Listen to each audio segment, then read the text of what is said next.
ফেসবুকেই থাকুন আপনি বিকালবেলা, আপনাকে রাস্তায় বেরোতে হবে না,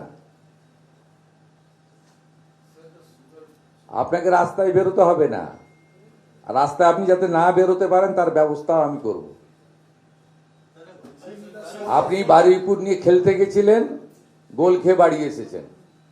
আপনি হালির শহর নিয়ে চেষ্টা করেছিলেন, সেখানেও ডবল গোল খেয়ে বাড়ি এসেছেন। যত কথা কম বলুন, বিশ্রাম করুন, অনেক বয়স হয়েছে। মুখ্যমন্ত্রী শুভেন্দু অধিকারী এটা কি বললেন?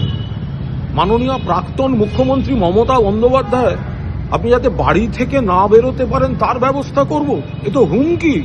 গলায় বকলেস পরা ওই চাটন শিবিরকে দিয়ে মেকি অস্থায়ী বিরোধী তৈরি করে যে আপনাদের কিছু করা যাচ্ছে না, শয়নে স্বপনে জাগরণে মমতা বন্দ্যোপাধ্যায়ই আপনাদের কাছে আতঙ্ক, প্রতিদ্বন্দ্বী এবং শত্রু।